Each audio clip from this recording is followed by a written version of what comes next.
Assalamualaikum warahmatullahi wabarakatuh. Welcome back to my YouTube channel @friska_friana_official. Halo adik-adik semuanya.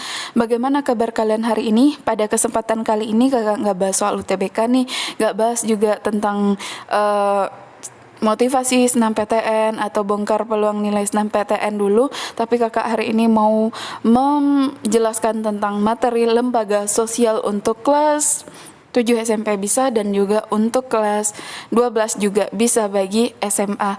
Oke, tetap semangat, tetap prepare nilainya bagi kelas 10 dan kelas 11. Jangan pernah lengah kalau menginginkan kesempatan di Isnam PTN, dan kelas 12 tetap fighting untuk menghadapi ujian UTBK SBM PTN. Oke, semoga kalian bisa berhasil dan sukses.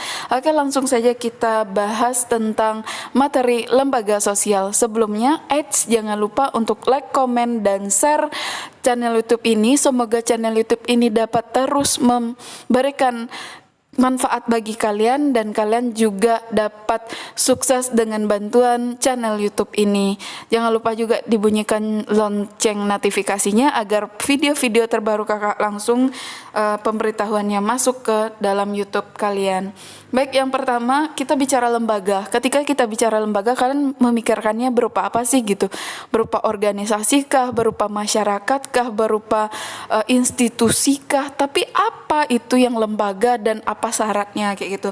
Kita bahas dulu yang pertama pengertian lembaga sosial. Lembaga sosial adalah kelompok norma-norma yang berhubungan dengan kebutuhan pokok dalam masyarakat. Berarti norma-norma yang berarti norma-norma yang sangat penting atau mempunyai peran yang sangat vital dalam kehidupan masyarakat untuk menjalaninya.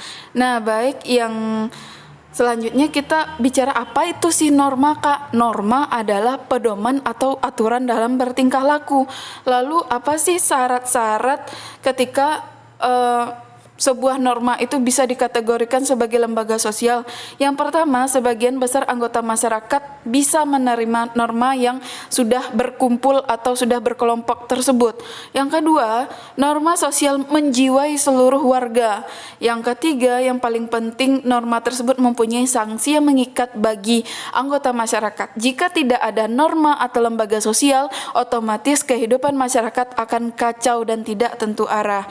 Nah, selanjutnya kita harus memahami tingkatan norma yang ada di dalam masyarakat. Yang pertama ada USEC. Apa itu USEC, Kak? USEC adalah norma yang merujuk kepada satu bentuk perbuatan sanksi yang ringan bagi pelanggarnya. Maksudnya, ketika perbuatan kita di masyarakat itu melanggar norma, tapi masih bisa dimaklumi oleh masyarakat. Contohnya apa, Kak? Contohnya makan dengan tangan kiri. Kalau di Indonesia, mungkin kita lebih sopan ketika makan dengan tangan kanan maksud kakak.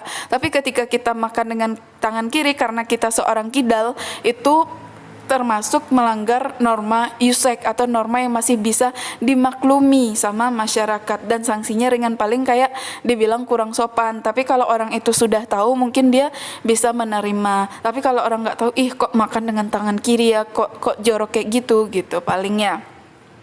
Yang kedua ada values atau kebiasaan, yaitu norma yang menunjukkan perbuatan yang dilakukan secara berulang-ulang dalam bentuk perbuatan yang sama. Gimana maksudnya itu, Kak? Begini, norma yang dilakukan secara berulang-ulang dalam bentuk perbuatan yang sama, misalnya kalian sebelum pergi selalu pamit nggak sama orang tua, dan kalian melakukan itu setiap keluar dari rumah nggak? Kalau iya berarti itu values, berarti pamit atau salam kepada orang tua adalah suatu kebiasaan yang berulang-ulang dan kalian lakukan dalam bentuk kegiatan yang sama. Begitu juga misalnya berdoa sebelum makan, ya, tapi mungkin ini tergantung keluarganya, atau di Indonesia sarapan pagi lah. Nah, yang ketiga apakah tingkatannya? Ada tata kelakuan atau mores, yaitu kebiasaan yang dianggap tidak hanya sebagai perilaku lagi, tetapi juga diterima sebagai norma-norma pengatur. Misalnya orang yang, mohon maaf nih, tinggal dalam satu atap tapi belum menikah, itu kan dianggap zina. Nah, biasanya itu hukumannya lebih berat, misalnya kayak dibuang dalam masyarakat atau mungkin diusir dalam suatu kampung. Nah, itu pengatur Nah, jadi dia mempunyai kendali terhadap si pengelanggarnya. Kalau tadi si Yusek tidak punya pengendali, kalau si Mores punya pengendali. Nah, yang terakhir ada adat istiadat atau custom, yaitu tata kelakuan yang mempunyai pola-pola yang menyatu ya dengan pola-pola perilaku masyarakat dan memiliki kekuatan yang mengikat jika dilanggar, sanksinya kerasnya. Dan ini berupa adat istiadat, pasti kalian tahu ya. Alam takambang jadi guru ya. Kalau Minangkabau terkenal sekali kental dengan adatnya. Misalnya tidak boleh makan berbunyi-bunyi. Ini masih hukumannya kategori itu Yusek, karena dia ringan, paling diceramahi, paling dibilang kurang sopan. Atau kalau yang adat istiadat ini mungkin ya kalau dilanggar itu misalnya ya boleh juga kita pakai contohnya, misalnya tidak melakukan bajanjang naik batangga turun dalam mengangkat sebuah pangulu, itu mungkin melanggar norma adat istiadat. Atau tidak kalau untuk mau mempunyai gelar datua di Minangkabau harus mengikuti adat istiadat seperti itu. Nah, selanjutnya kita bahas fungsi lembaga sosial. 1. Memberikan pedoman pada anggota masyarakat. Yang kedua, menjaga keutuhan masyarakat yang bersangkutan. Yang ketiga, memberikan pedoman kepada masyarakat mengadakan sistem pengendalian sosial atau kontrol sosial. Oke, sampai di sini kalian mengerti. Kalau tidak mengerti silahkan komen ya, supaya kakak bisa mencari bahasa yang lebih baik untuk menjelaskan kepada kalian. Nah, sekarang selain fungsi kita juga membahas jenis-jenis lembaga sosial. Yang pertama ada keluarga. Apa itu keluarga, Kak? Yaitu unit sosial terkecil dalam masyarakat yang terdiri dari ayah, ibu, dan anak. Apa fungsinya, Kak? Yang pertama tentunya fungsi reproduksi. Yang kedua ada fungsi reproduksi, artinya melanjutkan keturunan. Proteksi artinya perlindungan. Fungsi ekonomi artinya memberikan kalian jajan ya, mungkin contoh kecilnya. Yang C, melakukan sosialisasi, mengajarkan kalian mengenal lingkungan.